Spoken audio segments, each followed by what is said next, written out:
दोस्तों नमस्कार, आदाब, सत श्री अकाल। उर्मिलेश ऑफिशियल के इस कार्यक्रम में आपका बहुत बहुत स्वागत है। मैं हूं उर्मिलेश।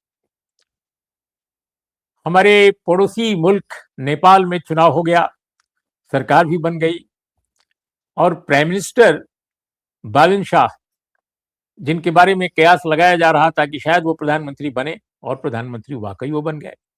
बहुत पॉपुलर मेयर रहे हैं काठमांडू के। और जो वहां पर आंदोलन हुआ, जेएनजी नाम के आंदोलन में, उनकी पर्दे के पीछे से और बाहर से भी काफी महत्वपूर्ण भूमिका बताई गई थी, दिखा भी था। उनकी सरकार ने शपथ ग्रहण के तत्काल बाद कुछ ही दिन के अंदर एक बहुत बड़ी घोषणा कर दी है। और बड़ी घोषणा यह है कि नेपाल की सरकार की तरफ से, यानी उनका जो कैबिनेट है, उसने डिसाइड किया है कि भाई हम सरकार की तरफ से नेपाल के दलित समाज से, वंचित समाज से माफी मांगेंगे। अब ये जो माफी मांगने का प्रश्न है और ये जो ऐलान है, वो कई कारणों से बहुत महत्वपूर्ण है। इसको एक्सप्लेन भी किया गया है कि चूंकि उनके साथ सदियों से अन्याय हुआ है, दरकिनार किया गया है, और जब से हमारा वहां पर डेमोक्रेसी आई, उसके बाद तो एक्सपेक्ट किया जा रहा था कि उनको बहुत न्याय मिलेगा, लेकिन तब भी न्याय नहीं मिला। संविधान जब प्रॉपरली लागू करने का ऐलान हुआ 2015 में, बहुत सारी ऐसे अनुच्छेद थे संविधान के जिससे कि न्याय की गुंजाइश थी, लेकिन वो भी नहीं हुआ। तो अब सरकार का कहना है कि हम माफी मांगेंगे और ये 10-15 दिन के अंदर ही कर लेंगे। और 100 दिन के अंदर सरकार ने ऐलान किया है कि अपना पूरा एक गवर्नेंस का पूरा एजेंडा वो घोषित करेंगे और लागू करने का भी कोशिश करेंगे बहुत जल्दी। तो ये सब जो घोषणाएं हुई हैं, ऐसे में सवाल उठता यह है कि ये क्या एक टोकेनिज्म है, क्या एक नेताओं का जैसे भारत में होता है या पड़ोस के और मुल्कों में होता है, कुछ वैसा ही है, या वाकई गवर्नमेंट सीरियस है? हमारे साथ इस विषय पर बात करने के लिए नेपाल से दो बड़े खास लोग हैं। हमारे साथ वरिष्ठ सामाजिक राजनीतिक कार्यकर्ता नेपाल के अर्जुन थापा साहब हैं। थापा साहब, आपका बहुत बहुत स्वागत है हमारे इस कार्यक्रम में। और हमारे साथ जेबी विश्वकर्मा साहब हैं। जेबी विश्वकर्मा नेपाल के एक बहुत जाने माने राइटर हैं और कॉलमिस्ट हैं। कांतिपुर पोस्ट में भी वो कॉलम लिखते रहे हैं और बहुत गंभीर अध्ययन उनका सबल्टर्न कम्युनिटीज को लेकर है, खासकर दलित और वंचित समाज के लोगों के बारे में। तो आप दोनों का स्वागत है, जेबी साहब आपका भी और थापा साहब। शुरुआत थापा साहब आपसे करते हैं क्योंकि आप पॉलिटिकल एक्टिविस्ट हैं, तो आप पॉलिटिक्स में की गई इस घोषणा को ज्यादा बेहतर ढंग से एक्सप्लेन कर सकते हैं। आपको क्या लगता है, बालन शाह ने ये जो ऐलान अपनी सरकार की तरफ से करवाया है, क्या इसका कोई अर्थ है या ये नेतागिरी है? नहीं, thank you very much inviting me in this programme. जहां तक नए प्रधानमंत्री बालन शाह को कांग्रेचुलेशन करना तो है ही है, क्योंकि वो बहुत बड़े मैंडेट के साथ प्रधानमंत्री बने हुए हैं और जिस पार्टी से वो प्रतिनिधित्व करते हैं, राष्ट्रीय स्वतंत्र पार्टी, हाँ, उसके वो प्राइम मिनिस्टर कैंडिडेट थे इलेक्शन के वक्त। तो उनके पक्ष में उनके पर्सनालिटी और परफॉर्मेंस के द्वारा ही उस पार्टी को बहुमत मिला है, इसमें दो राय नहीं हो सकता। और जब उन्होंने सत्ता संभाली है, कुछ घोषणाएं भी की है, उनकी अपनी पार्टी की घोषणा पत्र भी है उन लोगों के सामने। तो काम जल्दी जल्दी करने का उन लोगों के पास अभी उत्साह है, लेकिन गुड गवर्नेंस, संविधान संशोधन, ये दलितों के इशू में माफी मांगना, क्योंकि प्रतिनिधित्व नहीं कर सके, लेकिन यह होते हुए भी उन लोग इतने जल्दी में दिखाई पड़ रहा है। अगर आप जल्दी में भी काम करेंगे तो कुछ गलतियां तो होगी, लेकिन आपने जो कहा कि अभी शंका करने की जरूरत नहीं है, there is 100 days yet, still 94-95 days left। उन लोगों को शंका के घेरे से भी ऊपर उठकर वो जो काम करने की प्रतिबद्धता और ऑनेस्टी दिखाए हैं, उसको हम लोग कदर करेंगे। खाली हम लोग ऐसा पॉलिटिकल सोशो पॉलिटिकल एक्टिविस्ट एक ही मकसद पर हैं कि बांग्लादेश और पाकिस्तान में जो रिवेंज पॉलिटिक्स होता है कि विगत के सत्ताधारियों को वर्तमान के सत्ताधारियों द्वारा पीड़ा देना, पार्टी को प्रतिबंध लगाना, नेताओं को, भूप प्रधानमंत्रियों को जेल में ठूसना जो एक्टिविस्ट करते हैं, वो बांग्लादेश और पाकिस्तान के ट्रेंड में या ना जाए। बस लेकिन इतना वो ही तो एक है। लेकिन आपने जो बिल्कुल बाद में कहा, हालांकि ये आज मेरा विषय नहीं है, लेकिन चूंकि आपने चर्चा कर दी है तो वो तो साफ दिखाई पड़ा। केपी ओली को न केवल गिरफ्तार किया गया बल्कि उनको, बुजुर्ग हैं काफी, शायद जो भी उन्होंने अपराध किया हो वो तो कोर्ट तय करेगा, लेकिन सरकार के आदेश पर जो गिरफ्तारी हुई है उसमें उनके दोनों हाथों को किसी क्रिमिनल की तरह, बिल्कुल सीधे सीधे जो क्रिमिनल हो, मैं कोई उनकी पार्टी का या उनका समर्थक नहीं हूं और मैं जानता भी नहीं हूं उनको निजी तौर पे, लेकिन उनको बिल्कुल हाथ में हथकड़ी बांध कर ले जाया गया। तो ये अपने आप में जो आप बता रहे हैं उससे तो आशंका उभरती है कि शायद पाकिस्तान बांग्लादेश जैसा तो ना हो जाए। बस क्योंकि विगत में नेपाल में 1979-80 आपको, उसके बाद जन आंदोलन, उसके बाद 62-63 का आपको माओवादी आंदोलन, उसी में रिवेंज पॉलिटिक्स नहीं हुआ। प्रचंड के माओवादी आंदोलन में 17,000 से ज्यादा लोग मरे। राज्य पक्ष से भी, सेना पुलिस से भी माओवादी कार्यकर्ताओं को मारा गया। माओवादी कार्यकर्ताओं ने भी राज्य पक्ष को अपने गोरिल्ला युद्ध के दौरान मारा गया। तो विगत में भी नेपाल में आंदोलन होके, सशस्त्र विद्रोह होके परिवर्तन हुआ है। रिवेंज पॉलिटिक्स हम लोगों ने कभी नहीं किया, इसलिए आज तक नेपाल शांतिपूर्ण तौर से परिवर्तन को आत्मसात करने का उदाहरण नेपाल है। अभी भी 6-7 महीना पहले ही जेनजी आंदोलन हुआ था। उस जेनजी आंदोलन को जो आपको 24 घंटा ही क्या बीता था कि परिवर्तन की ओर हम लोग बढ़े। तो विदिन 6 मंथ्स, कॉन्स्टिट्यूशन का मैंडेट था, विदिन 6 मंथ आपको नई चुनाव करा के सरकार लाना है। We did that. बांग्लादेश जैसा 1.5 साल नहीं हुआ, नहीं बीता। इसलिए जो सरकार पॉपुलर मैंडेट से आया है उसको काम करने दिया जाएगा, नो ऑब्जेक्शन इसमें, लेकिन वो रिवेंज पॉलिटिक्स ना करें। बस इतना ही है मेरा अभी। Okay.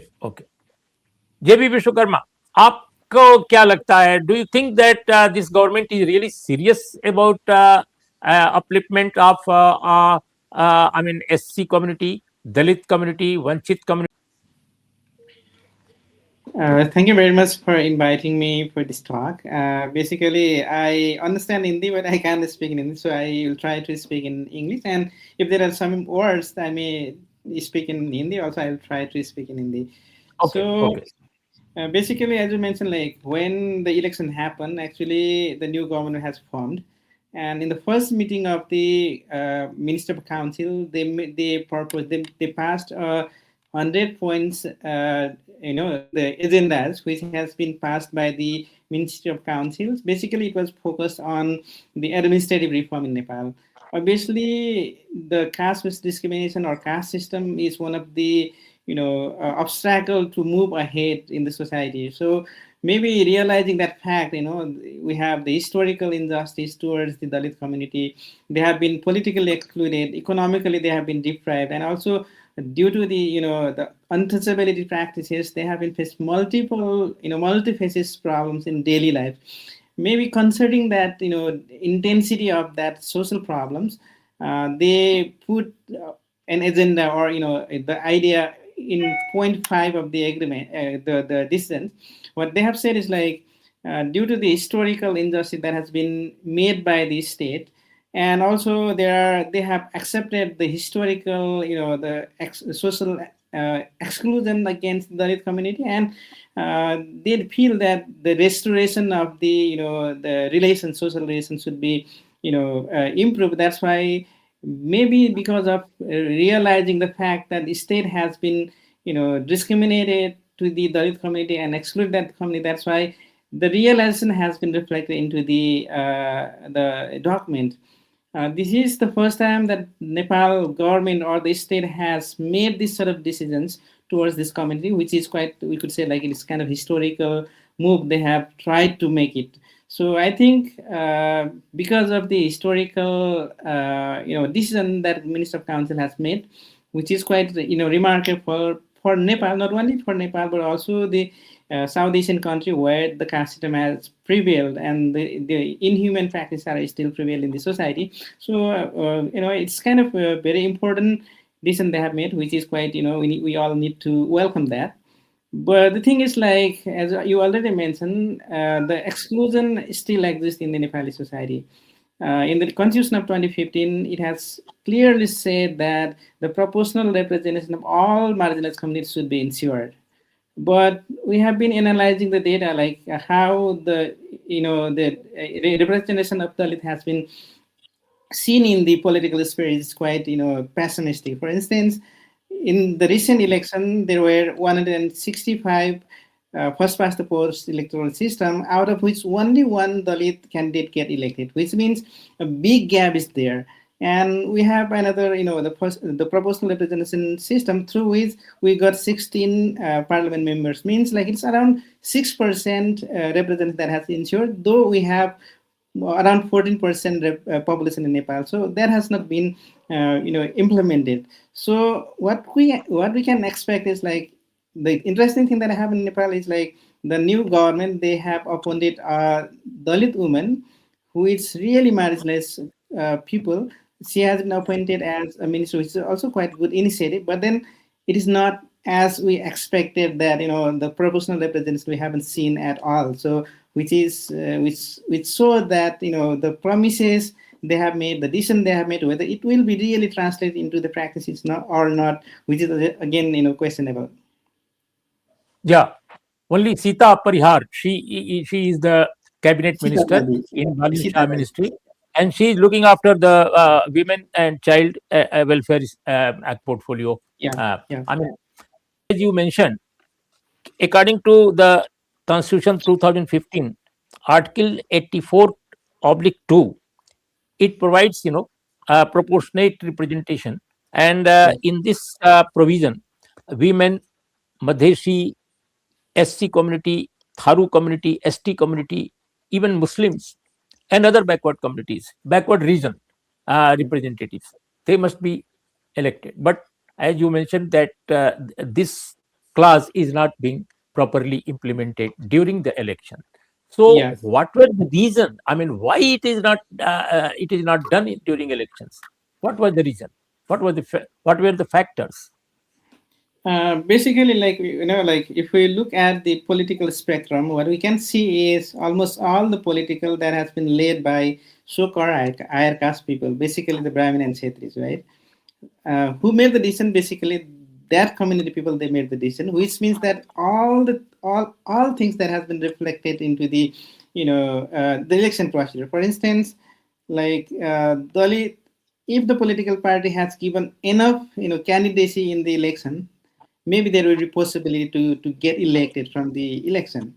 But almost all parties, they were not really encouraging to provide candidates to that Dalit community.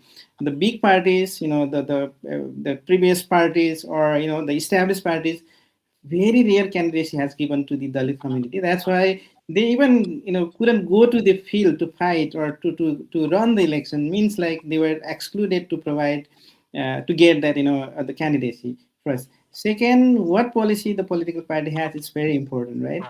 So if the political party has that vision, that promises and that policies to encourage them to become a candidate and to fight the election, and then they also could provide those seats, those constituency where there is possibility of winning the election. But what the political party has been done is like they provide candidacy, but they already know they are not going to get elected, right? This is how the kind of the political parties are ignoring them, or trying to make kind of just not they are not really accepting leadership within the party. That's also the second problem. Third, the Nepali society, as also like Indian society, is mostly it's casteist society. To whom they vote for is basically who is the candidate. Whether that person is belong to that particular community or not also matters, because the caste is kind of mindset that has not been eradicated from our the mindset. that also has been reflected into the election. So there are multiple things. What I can say is, like, if the political parties has that vision, that that policies, that ideas, and they're really dedicated to ensure that the representation of Dalit in the through the election, and if they're committed toward that committee, it can happen. But then in Nepal, most of the political parties, they are not really willing to do so. That's why the results are not coming in a way that we are looking for. Thapa साहब, आप तो अनुभवी एक राजनीतिज्ञ हैं। नेपाली कांग्रेस की regime रही हो या बाद में कम्युनिस्टों का रिजीम रहा हो, इन दोनों पार्टियों के पास विजन था। जैसा अभी जेबी विश्वकर्मा साहब कह रहे कि विजन अगर इनके पास होगा तो शायद अच्छा करेंगे, तो इनके पास तो विजन रहा है। ये सब तो चीजों को जानते रहे हैं, पूरी हिस्टोरिकल जो एक इश्यूज हैं, जो हिस्टोरिसिटी है इस समस्या की, वो उससे परिचित रहे हैं। और कम्युनिस्ट तो नेपाली कांग्रेस से भी ज्यादा रहे हैं। लेकिन फिर भी आप नेपाली कांग्रेस और कम्युनिस्टों की लीडरशिप को देखिए तो हमेशा अपर कास्ट ही वहां पर डोमिनेंट रहा, चाहे वो कम्युनिस्ट पार्टी का रिजिम रहा हो, चाहे नेपाली कांग्रेस का रहा हो। ये जो नया पार्टी आया है आरएसपी, राष्ट्रीय स्वतंत्र पार्टी, जिसका आपने जिक्र किया, जिसके नेता बालन शाह चुने गए हैं प्रधानमंत्री, और जिसके जो पार्टी प्रेसिडेंट है रबी लमिछा ने, आई मीन इनकी पार्टी के बारे में तो ये कहा जाता है कि भाई इसमें तरह तरह के प्रोफेशनल्स लोग हैं, बहुत सारे राजनीतिक, यानी जो ठेठ कार्यकर्ता है, जो राजनीतिक सोच और राजनीतिक विचारधारा से प्रेरित है, उनके बजाय लोग अपने अपने महकमे से आए हैं, अपने अपने पेशे से आए हैं और सब मिलकर एक पार्टी बना लिया है। आपको क्या लगता है कि इस तरह की पार्टी एक बड़ा विजन इवॉल्व कर पाएगी नेपाल के लिए, कि जिसमें सोशल जस्टिस के लिए जगह हो, जिसमें रिप्रेजेंटेशन के लिए जगह हो? आपको लगता है? ना, यह जो आपने जो सवाल किया है, इस पार्टी में भी आपको लीडरशिप लैडर में आप जजमेंट करेंगे तो वहां पर भी अपर कास्ट का ही हाली दबदबा है। रवि लामेछाने हुआ, बुर्ला कोटी हुआ, आपको वागले जो अभी अर्थ मंत्री हुआ, वही दिखता है। इसमें भले कांग्रेस हो, कम्युनिस्ट हो, इन बड़े पार्टियों में का भी अपर कास्ट लीडरशिप, इनका भी अपर कास्ट लीडरशिप। जहां तुम बालन शाह एक Madhesi community, but he was born brought up in Kathmandu. वो मधेसी मैथिली भाषा से ज्यादा नेवारी भाषा जानते हैं। When he was got elected as a mayor, nobody knows that he is from a Madhesi community. हालांकि इस इलेक्शन में उन्होंने मैं मधेसी कम्युनिटी का हूं करके उन्होंने प्राइम मिनिस्टर कैंडिडेट के वक्त इसको भगाया और अच्छे वोट भी मिला है। Last when he was contesting, वो जब मेयर के चुनाव लड़ रहे थे, वो ठकुरी अपर कास्ट में हूं करके ही वो कम्युनिटी में अपने को जना रहे थे। यह बात तो है। अब रही बात कि कितना इंक्लूजन इन लोग कर पाएंगे, यह तो आने वाले दिनों में ही देखा जाएगा। और अभी एक संविधान संशोधन की बात है, जो सभी पार्टियां उसके पक्षधर हैं, तो उसमें इन्होंने कमिटी भी बनाई है संविधान संशोधन के लिए। वो कितना इंक्लूसिव वो कमिटी बनाएंगे, संविधान संशोधन के लिए एक बहस कमिटी बनाया है इन्होंने, कमीशन भी बनाएंगे, वो कितना इंक्लूसिव बनाएंगे। अब रही बात जो जेबी जी ने कहा कि अपर कास्ट डोमिनेशन है, हालांकि आरक्षण होते हुए भी 14% का बताया, 14% का आरक्षण होते हुए भी 6% का ही सहभागिता हुआ है। तो आपके यहाँ, भारत के यहाँ आपका आरक्षण क्षेत्र है, दलितों ही should get elected, so among the candidate should be Dalit. आपके यहाँ आरक्षित है। वही मैं जहां पर हूँ, अररिया निर्वाचन क्षेत्र, वो दलित आरक्षित क्षेत्र था। बीच में आकर 10 साल पहले ही वो आपको फ्री कंटेस्टिंग इलेक्टोरल बना। तो हमारे यहाँ अगर दलितों का, महिलाओं का सहभागिता बढ़ाना है तो first pass the post, direct election में आरक्षण क्षेत्र घोषित करना पड़ेगा। यह आने वाले दिनों में रासोपा आरक्षित क्षेत्र बनाएगा ही नहीं बनाएगा। एक सवाल जेबी जी भी जानते हैं, एक सुर्खेत जिला है नेपाल में, यहाँ सबसे ज्यादा दलित रहते हैं। राउंड अबाउट उन लोगों का परसेंटेज मोर देन 35% दलित है उस डिस्ट्रिक्ट में, सुर्खेत में। उस पहाड़ी जिला में, लेकिन वो क्षेत्रीय समाज जीत कर जाता है, दलित जीत कर नहीं जा रहा है। हालांकि उन लोगों का कंसंट्रेशन है वहां पर, जनसंख्या का कंसंट्रेशन, लेकिन पॉलिटिकल राजनीतिक दल वहां दलित उम्मीदवार नहीं दे रहा है। इसलिए आरक्षित क्षेत्र बनाया जाए, दलितों के लिए आरक्षित, महिलाओं के लिए आरक्षित, तो तभी संसद समावेशी हो सकता है। हालांकि यह जो संसद है वो comparatively in South Asia most inclusive parliament है नेपाल में।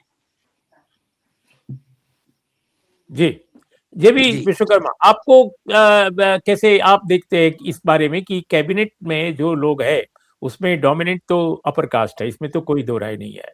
पार्टी स्ट्रक्चर में भी अपर कास्ट है, ब्यूरोक्रेसी में अपर कास्ट है। आई मीन आप वो टॉप से लेकर के और डिस्ट्रिक्ट लेवल तक भी अगर जाएं तो थोड़ा बहुत जो एक इंडियन जर्नलिस्ट के तौर पे मैंने जायजा लिया है नेपाल का, तो हम देखते हैं कि हर जगह अपर कास्ट बैठा है।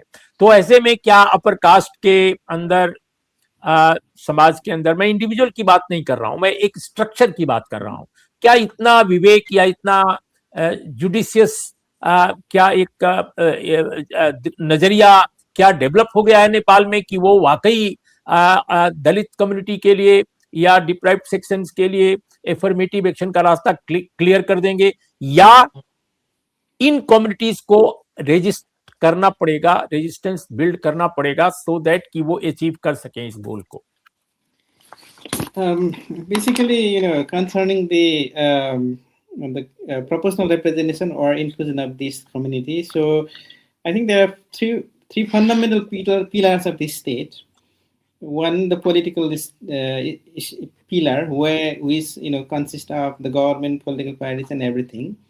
We have seen so far, there is no adequate representation in all political parties or the state structure. I want to share some examples. For instance, whenever the government forms, very rarely Dalit get opportunity to become a minister. So whether these are the Nepali Congress or Communist parties, very rarely they get opportunity to become a minister. At least this time, a person, a woman belonging to a highly marginalized community, she got appointed as minister, which is quite good. And if you go into the bureaucracy, we have seen most of the bureaucrats, more than 80% bureaucrats, they belong to certain caste group, who are obviously the so-called higher caste people. And if you go into the law enforcement agency, basically the Nepal police and the attorneys, and also, of course, the judges in courts, district court, high court, or Supreme Court, we don't have anyone else represented in Supreme Court from the Dalit community yet, right? In district and high courts, very few, very few Dalit, they are, appointed as judge. I have a data, it shows like more than 80% that judges also belong to a certain caste, which means the whole the state structure or political pillar has been dominated by the one or single caste group. That has to be. What about Nepal media? In Nepali media, I have seen of course the editors or bureau chief or the most of the senior position that has been held by certain caste groups that we can see, mostly the so-called high caste community people. Very rare people belonging to Dalit community. They have started their own media institutions, online platforms, and also radio and so on. So very rare.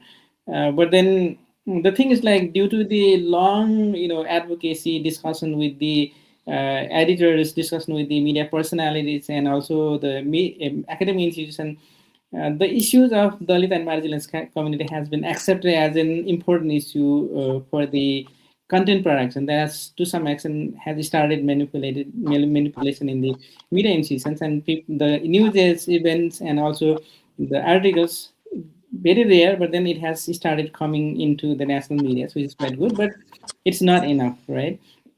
There are multiple cases happen against Dalit community. Mostly the atrocities happen, rape, murders. Multiple cases happen. Those issues has been reported in the media institution, but then we haven't digged into what are the causes behind it and why they are not getting justice. There are the fundamental things which are not enough reported in media institutions. That's the important thing, In the economic sector, the Berlin also, the government is maybe they are going to apologize from the parliament. And the concern is big number of Dalit, they are below poverty. They are landless. And the issues of land reform has been emerged for, last, 60, 70 years. That hasn't been resolved yet. If the apology will be translated into the reparation, this sort of agenda also should come. Like the land reform issues, and they are below the poverty. What could be the, programs and policies to uplift them economically, and also provide opportunities for them. So, in the economic sector, they are mostly in previous years they were extremely exploited. Now they are, they don't have economic opportunity. They are deprived from the economic sectors. This is the second pillar where they have been, facing multiple, challenges. Third, of course, the untouchability practice that we exist in Nepal. Not only untouchability, the caste-based humiliation, violence, everything that's happened every day in social life. What we have been talking about, like this is a good thing that government is coming up with the apology idea. Our concern is whether that will be translated, that Dalit people can really feel the state has apologized to us or not. That has to be translated into the practice, which means how they can, provide justice to the Dalit community. The apology is mostly, fundamentally, it's concerned about the justice of the people. Whether that, the government is coming up with the ideas, programs, policies to provide them justice or not is very important thing. So we have been struggling to get justice, but then what we expect is the government can make the fast track, the justice provide mechanism to the Dalit community. That could be one, The government is like, they are going to make an apology from the parliament. What we expect is like, as a mass, awareness or consensus campaign, they can ask to the local governments. You also organize, an apology program inviting Dalit community that can boost the morality of Dalit community. They feel confident that the government is really trying to address our issues. And also, what we have been expected is like there are some constitutional and legal rights against the atrocity, against the caste system. That has to be implemented. What programs will come that we are looking for? Maybe like in coming few days, the government is coming up with some reformistic ideas and agendas. We are looking for that. But the thing is, like, what I really concerned about is like, of course, the reformist programs are important, but the problem is institutional. Problem is structural. Problem is political. How those structural problem will be resolved is very important for us. So I'm looking for not just only the reformistic ideas and agendas, but structural problem how we can resolve, or how the government is looking for it is very important. Hoping they also start discussion about this area. Thapa साहब, बिल्कुल आखिर में एक छोटा सा जवाब, क्योंकि हमारा टाइम खत्म हो गया है। मेरा सवाल यह है कि 2006 में नेपाल में अनटचेबिलिटी को खत्म किया गया और उन्होंने कहा कि अनटचेबिलिटी मुक्त नेपाल हो गया। फिर 2011 में कास्ट का विभेद जो है खत्म करने के लिए कानून भी बना, देयर वाज लॉ। तो कम्युनिस्ट जो रिजीम था, चाहे वो जिस कम्युनिस्ट ग्रुप का हो, कुछ किया इन्होंने, ऐसा नहीं कि नहीं किया। लेकिन आपको क्या लगता है कि फिर भी सोशल जस्टिस नहीं मिला लोगों को? दूसरी बात कि कम्युनिस्ट पार्टी के पॉलिटिकल स्ट्रक्चर में, एडमिनिस्ट्रेटिव स्ट्रक्चर में कहीं भी रिप्रेजेंटेशन जो सबल्टन कम्युनिटीज हैं उनको नहीं बढ़ा। कम्युनिस्ट पार्टी की लीडरशिप अपर कास्ट के हाथ में रही। तो क्या नेपाल में कम्युनिस्टों के पतन का, पॉलिटिकल जो उनका पतन हुआ है, क्या उसका यह भी एक कारण है कि सबल्टन जिनके नाम पर वो क्रांति करने का बात करते हैं उनको उन्होंने टोटल इग्नोर किया और upper caste leadership perpetuate, I mean वही जारी रहा? What do you think?